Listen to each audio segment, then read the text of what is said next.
Rod, chamada de glória, é a esfera onde a luz invisível do princípio divino se torna finalmente perceptível à consciência humana por meio da forma. Não é ainda o mundo físico, mas o plano em que a mente organiza, delimita e estrutura as forças que vêm dos níveis mais profundos e mais livres do ser. Por isso ela se encontra no pé do pilar da severidade, não como repressão cega, mas como medida, contenção e definição. Em Rod, aquilo que era difuso começa a adquirir contorno, nome e função. O texto hierático descreve Rod como a inteligência absoluta ou perfeita porque ela ocupa o meio do primordial. Isso significa que ali a força já não se encontra em extremos.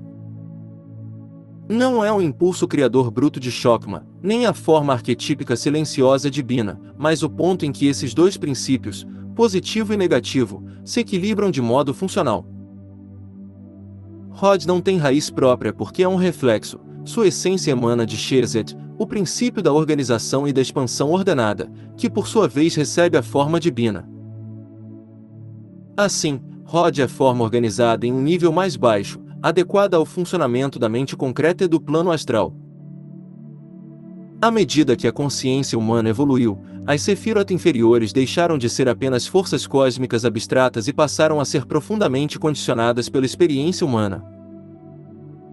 Tiferet expressa a consciência superior integrada, Netzash e Rod representam os dois polos da consciência astral humana, sendo Netzash a força emocional e vital, e Rod a forma mental que a contém e direciona. Como o ser humano vive em Malkuth, num mundo de formas físicas, essa experiência retorna para Rod e Netzash como imagens, símbolos e padrões mentais rarefeitos. Por isso o astral humano é povoado por formas que lembram o próprio homem, deuses, anjos e entidades com rosto, corpo e personalidade. Isso não acontece porque as forças da natureza sejam humanas, mas porque a mente humana só consegue compreender o invisível traduzindo-o em imagens familiares. Rod é exatamente a esfera onde essa tradução ocorre. As forças naturais, quando percebidas pela consciência, tornam-se formas mentais. O iniciado entende que essas formas não são a essência da força, mas seus veículos. Ainda assim, quando corretamente formuladas, podem ser usadas como pontos de contato reais com inteligências sutis. É nesse contexto que o texto explica o surgimento dos deuses e das formas mágicas. O homem primitivo, mais sensível ao plano psíquico do que o homem moderno, percebia intuitivamente que por trás dos fenômenos naturais havia uma vida inteligente.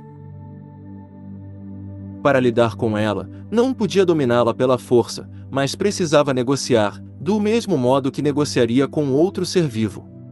Como ele acreditava que essas inteligências habitavam um plano semelhante ao dos sonhos, buscava alcançá-las por meio da imaginação concentrada. Assim, criava em sua mente uma imagem representativa da força que desejava contatar, repetia essa imagem, adorava-a, invocava-a e lhe dirigia emoções intensas. Se houvesse afinidade suficiente, a inteligência natural poderia responder e, com o tempo, passar a usar aquela forma mental como veículo de manifestação.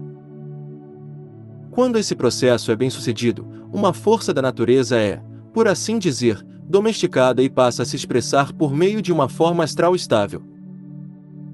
Enquanto houver pessoas capazes de sustentar essa forma por meio de devoção, imaginação e simpatia, o Deus permanece acessível. Quando a adoração cessa, a forma se dissolve e a força retorna ao seu estado natural. Nada disso é apresentado como fantasia, mas como técnica tradicional da magia, transmitida de forma velada ao longo dos séculos e ainda operante para quem domina a concentração, o simbolismo e a imaginação criadora. Rod, por isso, é chamada de a esfera da magia propriamente dita. A magia não é mero desejo ou emoção, ela exige forma. Essa forma nasce na mente, e a mente organizada pertence a Rod. No entanto, a vontade sozinha não basta. A força que anima as formas vem de Netzash, a esfera das emoções e da simpatia. Yesod fornece a substância astral onde tudo isso se âncora. Sem a emoção, a forma permanece morta, sem a forma, a emoção se dispersa. A verdadeira operação mágica surge do equilíbrio entre esses princípios. Essa necessidade de equilíbrio se reflete na virtude e no vício atribuídos a Rod. A virtude é a veracidade, pois Rod rege o pensamento concreto, os símbolos, os nomes e a linguagem. Mentir nesse nível não é apenas uma falha moral, mas uma distorção da própria estrutura da mente, capaz de produzir formas falsas e enganosas. O vício correspondente à falsidade e à desonestidade, expressando o lado mercurial de Rod como astúcia, trapaça e manipulação. Mercúrio tanto revela quanto engana, dependendo do grau de consciência de quem o utiliza. Os 4 oitos do tarô ilustram esse princípio de contenção e direcionamento.